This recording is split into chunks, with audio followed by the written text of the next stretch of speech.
یہ تو ہو گئی مطلقاً لا نفی جنس کے اسم کی تعریف، جب وہ منصوب ہوتا ہے تو کن شرائط کے ساتھ منصوب ہوتا ہے۔ دوبارہ سن لے، لا نفی جنس کے اسم سے مراد وہ ہے جو لا نفی جنس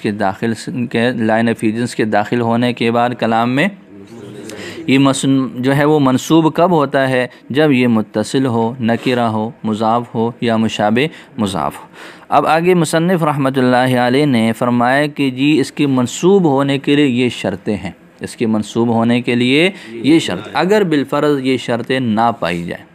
اگر بالفرض یہ شرطیں، تو پھر ان کا حکم کیا ہوگا، اس کا اعراب کیا ہوگا؟ اب آگے شارح اس کی وضاحت فرما رہے ہیں۔ فَإِن كَانَ مُفْرَدًا، اگر کیا ہو، لا نفی جنس کے بعد واقع ہونے والا اسم وہ احوال مذکورہ کے مطابق نہیں ہے بلکہ مفرد ہے۔ مفرد کس کے مقابلے میں ہے؟ جو مضاف اور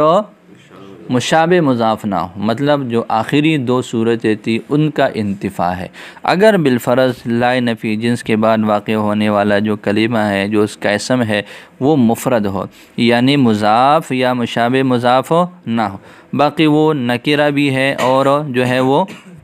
کیا ہے، متصل بھی ہے، لیکن وہ مضاف یا مشابہ مضاف نہیں ہے، اس کا حکم یہ ہے کہ مبنی علی ما ینصب بہ،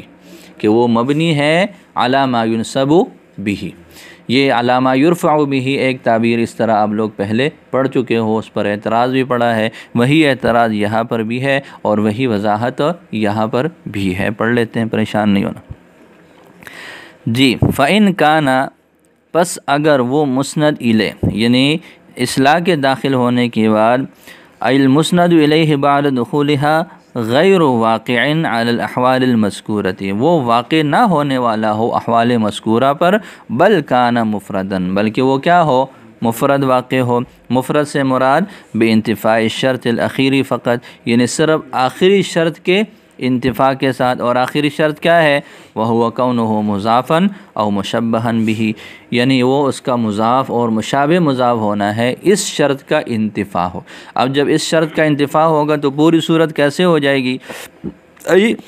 یلیہا نکرۃ غیر مضاف ولا مشبہ بہ، یعنی وہ نکرہ متصل واقع ہو غیر مضاف یا مشابہ مضاف ہونے کی حالت میں، تو یہ ہے، فرماتے ہیں لیترتب علیہ قولہ، تاکہ اس پر اس قول کا ترتب ہو جائے، وہو مبنی علی ما ینصب بہ، پس وہ اگر ایسی حالت میں ہے تو کیا ہوگا؟ مبنی ہوگا علی ما ینصب بہ، وہ مبنی ہوگا، کیسے ہوگا؟ علی ما ینصب بہ، یعنی اس حالت پر وہ مبنی ہوگا جس پر اس کو منصوب بنایا جاتا ہے۔ فَإِنَّهُ لَوْ كَانَ مُفْرَدًا مَعْرِفَةً، باقی یہ جو ہم نے کہا ہے کہ جی صرف آخری قید کا انتفاع ہے، وہ مضاف یا مشابہ مضاف نہ ہو، باقی جو پہلی شرط ہے کہ جی وہ متصل ہو، یہ بھی ضروری ہے، وہ جو ہے وہ نکرہ ہو، یہ بھی ضروری ہے، تو یہ حکم اسی وقت مرتب ہوگا مبنی علی ما ینصب والی، اگر بالفرض وہ معرفہ ہو، اگر بالفرض وہ کیا ہو، مفرد ہو، معرفہ ہو، یا پھر جو ہے وہ متصل نہ ہو بلکہ کیا ہو، منفصل ہو، تو پھر اس کا حکم یہ مبنی علی ما ینصب والا نہیں ہوگا، مبنی علی ما ینصب والا نہیں ہوگا، اس کا حکم الگ ہو جاتا ہے۔ اس وجہ سے ہم نے شرط کیا لگائی ہے کہ جی نکرہ بھی ہونا چاہیے، متصل بھی ہونا چاہیے، بس وہ مضاف یا مشابہ مضاف نہیں ہونا چاہیے، یہی پڑھا ہے نا، تو لہٰذا یہ صرف ایک قید کی انتفاع ہے کہ وہ منتفی ہو، اس کا مضاف ہونا، مشابہ مضاف ہونا، وہ نکرہ ہونا بھی ضروری ہے اور متصل ہونا بھی ضروری ہے۔ اگر بالفرض وہ جو ہے وہ نکرہ نہیں بلکہ معرفہ ہے، یا متصل نہیں بلکہ منفصل ہے، تو پھر یہ جو مبنی علی ما ینصب والا اعراب ہے پھر یہ اس کا نہیں ہوگا۔ تو فرماتے ہیں فَإِنَّهُ لَوْ كَانَ مُفْرَدًا مَعْرِفَةً، پس اس لیے کہ اگر وہ مفرد معرفہ ہو، او مفصولاً ہوگا، یہ مفعولاً نہیں ہوگا، او مفصولاً، یا پھر کیا ہو، فاصلے کے ساتھ ہو، فَحُكْمُهُ غَيْرُ ذَلِكَ، تو اس کا حکم اس کے علاوہ ہے۔ جی یہاں تک بات سمجھ آ گئی؟ تو یہ قید لگائی ہے کہ جی کیا ہونا چاہیے، مفرد ہونا چاہیے، اور اس کے ساتھ ساتھ کیا ہونا چاہیے، نکرہ ہونا چاہیے اور متصل ہونا چاہیے، پھر یہ اعراب ہو جائے گا۔ وَقَوْلُهُ عَلَى مَا يُنْصَبُ بِهِ، أي على ما كان ينصب به المفرد قبل دخول لا عليه وهو الفتح في الموحد،